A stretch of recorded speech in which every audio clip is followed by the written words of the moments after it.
Saudações alvinegras. Aqui são os meninos de fora da vila. Eu sou o Carlos Zucchi trazendo para vocês a pior notícia de 111 anos de história do Santos Futebol Clube. Fomos rebaixados. Não é de hoje que existem os alertas. Não é de hoje que a gente tem falado a respeito. Já são 3 anos aí complicados e aconteceu. E agora não tem mais o que fazer para evitar isso. Tenho que fazer a respeito disso. É muito difícil falar e eu tenho certeza que todo torcedor do Santos compartilha disso. É difícil de sentir, é difícil de pensar, é difícil de falar. Eu, como eu sou de Curitiba, acabo tendo uma segunda equipe, né? Que no caso é o Coritiba. É um time que eu fui a vários jogos, acompanhei mais seriamente, principalmente na infância e adolescência. E é meu segundo time. E o Coritiba cair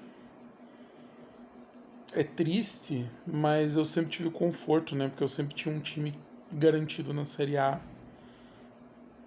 E daí às vezes eu acompanhava só a Série A e às vezes eu acompanhava a Série A e a Série B. Lógico, né? Sempre dei um foco maior pro Santos, acompanhei mais o Santos no decorrer da vida. E o Coritiba era tipo, eu vejo os resultados, leio sobre as escalações, contratações principalmente. Mas dessa vez eu não vou ter nenhum time na Série A. Pela primeira vez eu acho que eu comecei a acompanhar futebol mais seriamente desde 89, 88, 89, por aí. Vai ser a primeira vez que eu não vou ter meu time na Série A garantido. Vou ter 2 times na Série B. Eu não quero chegar aqui e jogar toda a minha raiva. A raiva eu tive em vários momentos, em vários jogos, em várias situações, várias entrevistas, declarações e blá. Também não quero chegar aqui e jogar só frustração. Então, assim, vamos falar primeiro do jogo. Depois a gente fala de todo o cenário. O Santos foi a campo com 3 zagueiros. Então estava jogando o Basso, o Messias e o Dodô. O Lucas Braga estava fazendo a ala pela esquerda e o Gabriel Inocêncio pela direita. E eu entendi isso.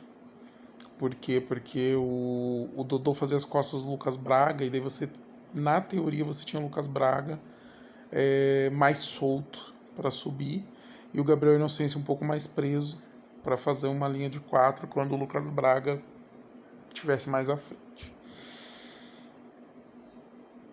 No meio de campo a gente teve o Jean Lucas, o Tomás Rincon. Eu tô tentando lembrar das pessoas, sabe? Eu não tô lendo, não tô vendo nada da informação. Mas a gente teve o Tomás Rincon, a gente teve o Jean Lucas, a gente teve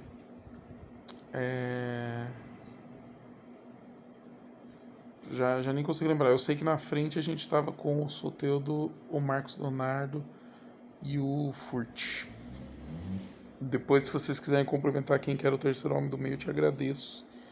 Porque eu não... De verdade, eu simplesmente sumiu da minha mente.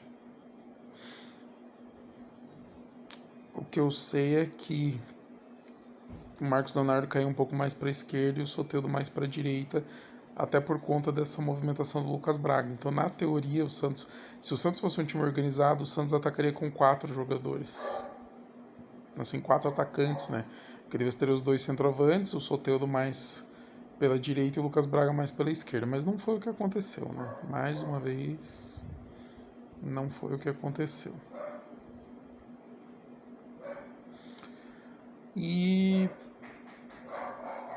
entramos no jogo, tivemos uma chance logo no começo, cruzamento do cruzamento do Furt, o Marcos Leonardo entrou de carrinho, a bola bateu, o zagueiro do Fortaleza se atirou, a bola, a bola bateu nele e bateu na trave e saiu. E foi a grande chance do Santos no jogo e no primeiro tempo. Foi uma grande chance que não entrou. A gente teve algumas outras chances ali no primeiro tempo também. E o Santos pecando sempre, como sempre na finalização, principalmente na finalização, né? O Santos peca em vários aspectos, mas principalmente na finalização. E aí e o Santos tava assim, o Fortaleza tava mais organizado no jogo.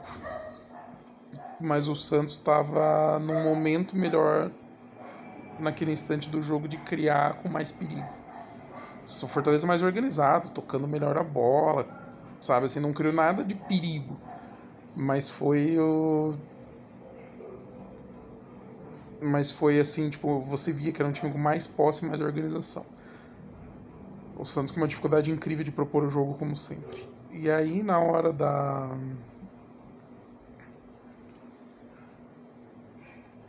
de um escanteio,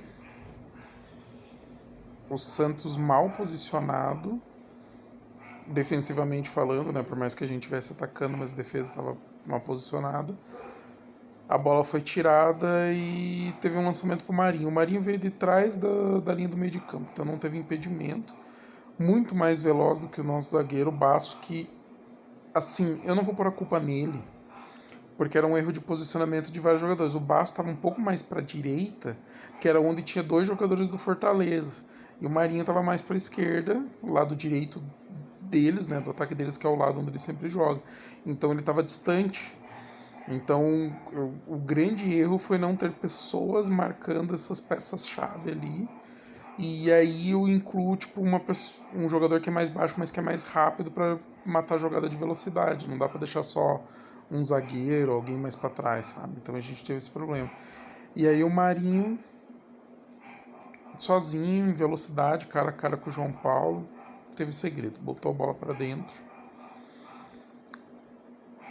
Só que em princípio a gente estava com outros resultados que estavam ajudando, assim, né? A gente tinha. Acho que o Bahia estava empatando e o Vasco estava. Eu acho que o Vasco estava ganhando nesse momento. Mas o Bahia passou à frente. O Bragantino chegou a empatar o jogo, que era um resultado que poderia ajudar a gente também. E a gente conseguiu um empate. Segundo tempo, escanteio, cabeçada do Messias. E o Santos tentou criar antes do gol e um pouquinho depois o Santos ainda tentou criar. Mas aí conforme os resultados foram ficando ruins para o Santos, né, resultados dos adversários, o Vasco fez teve um jogador do Bragantino expulso e aí o Vasco fez o 2-1 e o Bahia estava voando para cima do Atlético Mineiro. Acho que essa altura já estava 3-1. O Santos começou a entrar naquele desespero de tentar jogar bola para a área a qualquer custo, tentar fazer as coisas de qualquer jeito. Teve um escanteio, o João Paulo já estava na área para cabecear. E não fazia sentido, sabe? Tipo, porque o João Paulo tinha que ficar no gol. Porque se de repente sai um gol lá do Bragantino e a gente faz o nosso, beleza, sabe? Do Bahia já estava claro que não ia ser pelo Bahia. E aí, numa saída de bola, a bola chegou na esquerda pro Lucas Lima. O Lucas Lima tentou driblar o jogador adversário, não conseguiu e bateu pra frente de qualquer jeito. Qualquer jeito. Sabe? Tipo, isolou a bola pro meio do campo, que é onde mais tem jogador, sabe? Que poderia pegar a bola. E o João Paulo tava saindo do gol, cara. O João Paulo tava indo pra área. O que aconteceu? O Bahia. Cara, desculpa a torcida do Bahia e a torcida do Fortaleza, mas eu não tô bem. E aí o jogador do Fortaleza tocou a bola para frente para finalização do Lucero, sem goleiro, né? Então, tipo, ele bateu de longe por cima, o João Paulo não conseguiu voltar, tomou um gol, esse gol rebaixou o Santos. O juiz teve que apitar o fim da partida, porque já tinha torcedor entrando, bomba caindo no campo, os jogadores do Fortaleza entraram correndo no vestiário. E alguns jogadores do Santos também correram, outros ficaram no meio de campo. E o juiz encerrou, até porque não tinha mais o que fazer, sabe? O Santos não ia virar o jogo, não ia fazer uma coisa diferente. Decretou o nosso rebaixamento. Primeiro rebaixamento em 111 anos de história, justamente no Campeonato Brasileiro que homenageava o Rei Pelé.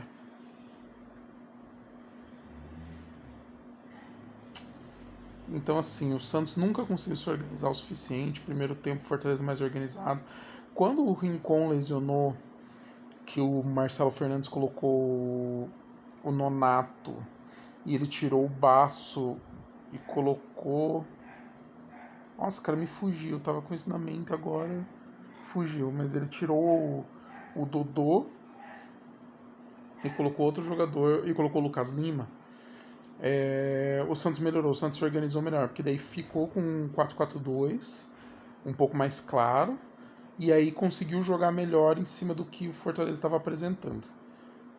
Esse foi um ponto, assim, foi no primeiro tempo, foi no fim do primeiro tempo, mas ainda assim foi no primeiro tempo que o Marcelo Fernandes reagiu. Então, nesse sentido, também não dá para questionar a lerdeza dele, sabe? Que é um ponto que a gente critica vários técnicos, né? Muitos técnicos demoram muito para mexer. Mas o Marcelo já mexeu no primeiro tempo, já tentou. Aí mais pro meio do segundo tempo eles tentou, colocou o Patati que não foi bem. Tipo, tava muito prendendo a bola e querendo resolver sozinho, sabe? O Soteldo teve uma ou outra jogada individual boa. O Jean Lucas correu até onde deu. Depois mais pra frente foi substituído. O Rincon ainda no primeiro tempo teve que sair por causa que sentiu a lesão de novo. Então, assim, dentro do cenário do jogo, o Marcelo Fernandes tentou fazer algumas coisas. Foram acertadas, melhores. É muito fácil falar em cima do resultado, né? Como eu disse, eu acho que ali naquele momento que ele trocou e colocou o Nonato e o Lucas Lima, o time se organizou um pouco melhor e começou a jogar melhor. E o começo do segundo tempo, o Santos entrou super bem. Super bem, assim, dentro da nossa limitação, né? Fomos para cima, tentamos tudo mais. No fim, terminou 2-1. O Santos rebaixado. Começou a explodir bomba, a polícia já entrou também. Então, assim, dentro do estádio foi pouca coisa. Assim, teve um vidro quebrado que ficou mostrado, teve muita coisa jogada, assim, muito chinelo jogado dentro de campo. Uma ou outra bomba ali que foi jogada, mas nada, assim, tão grave quanto a gente já viu, né? Mas fora do estádio daí começou destruição, carros foram queimados, quebraram várias coisas, inclusive o carro do Mendonça foi quebrado, queimado. Tava ali no entorno da vila. E as pessoas não acreditavam que o Santos ia cair. E daí eu tô falando de pessoas do esporte mesmo, de vários canais e afins e tal, e ninguém acreditava. A gente que é torcedor, a gente tinha esperança, mas a gente já tava vendo isso, né? E o Santos não caiu de hoje. O Santos não caiu dos 3 anos de Rueda, sendo eles os principais responsáveis, a meu ver. Tá? Fique bem claro que eu não vou passar pano para o Rueda, apesar de eu ter elogiado ele no começo no primeiro ano de gestão. No primeiro ano eu elogiei, no segundo eu já estava meio assim, no terceiro eu já comecei a criticar.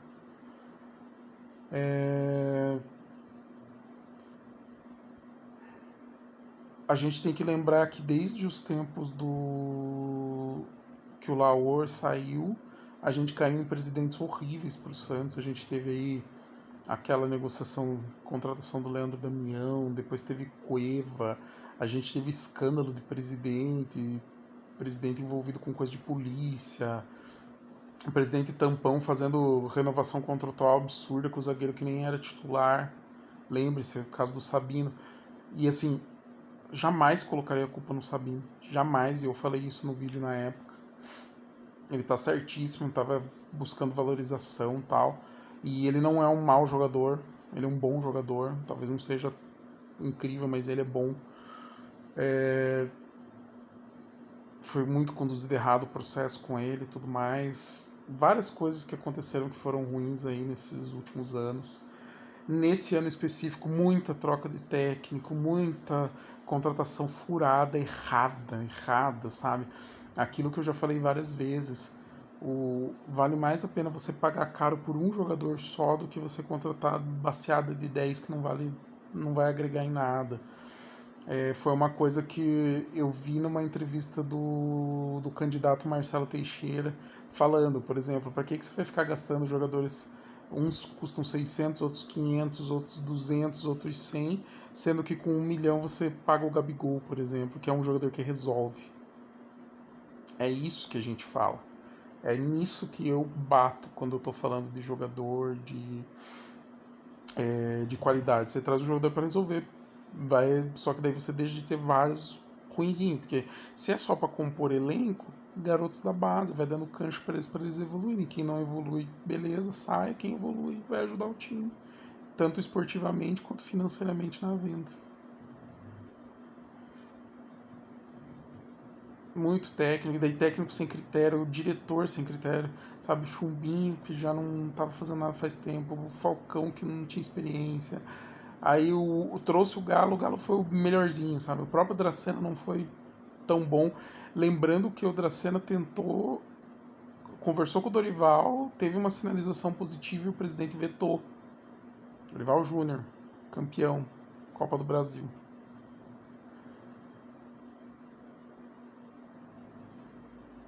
Santos errou demais. Demais. As gestões erraram demais.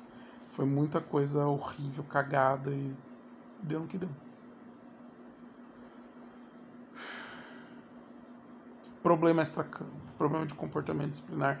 Teve os casos do Soteldo com Turra. Aí agora, recente, teve o Jean Lucas e Marcos Leonardo chegando atrasados. E assim, não quero nem falar das possíveis alterações e o que aconteceu. O Galo já veio falar que não deveria ter vazado e que o Marcos Leonardo nunca xingou ninguém, destratou ninguém. Isso aí, o Galo deu entrevista pós-jogo, o Marcelo Fernandes não, mas o Galo foi por cara a tapa, veio, tipo assim, assumiu responsabilidade de muita coisa, mas também expôs muita coisa e já falou que tem um relatório de tudo que tá errado e tudo mais. E daí agora ninguém sabe qual vai ser o futuro, né, de treinador Marcelo Fernandes e do Galo, porque vai ter eleição no sábado.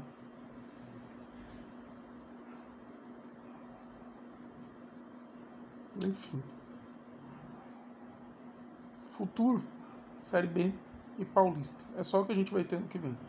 Então é entrar no Paulista para fazer uma campanha decente, classificar para a fase final. Classificando para a fase final, grande chance da gente ter uma vaga na Copa do Brasil em 2025, cara. Ah, que ódio pensar nisso. E enquanto isso, ir montando já a base que vai disputar a Série B. E aí, o que dá pra gente pensar para a Série B? Quem fica, quem sai. E quem sai, quanto dinheiro que vai dar pro Santos. Quem fica? Provavelmente o João Paulo. Pouco provável que o João Paulo saia, independente de qualquer coisa. Na zaga, o Joaquim é um ativo muito forte, pode ser vendido. O Messias pode ser um bom zagueiro para jogar a Série B. O Basso eu não sei se ele ficaria, né, vindo de Europa, talvez tenha mercado. Se der um bom dinheiro, tem que ir, a gente apostar mais nos garotos e trazer um ou outro experiente aí para ser titular. Lateral esquerda, vai ter o retorno do Felipe Jonathan. Será que ele fica ou será que ele ainda tem mercado? Porque se ele tiver mercado, talvez valha a pena vender. Para disputar a Série B, traz um outro jogador aí que se destacou já pela Série B, talvez. Meio de campo. Acho pouquíssimo provável o Rincon ficar. O Lucas Lima sem chance, cara. Tem que ir mesmo, sabe? Tipo, deu o que tinha que dar. Nonato talvez tenha mercado. Não sei se ele está emprestado, se é contrato. Duvido que acabe ficando na Série B. O Dodge talvez fosse um cara bom para a Série B. O Rodrigo Fernandes talvez fosse um cara bom para a Série B. Jean Lucas, duvido que fique. Bom jogador, tem mercado.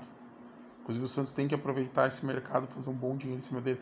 Lateral direito pode trazer uns 2 ou 3, porque a gente não tem lateral direito. Inclusive, os laterais que tem lá, quem puder despachar, despacha. Quem der para vender,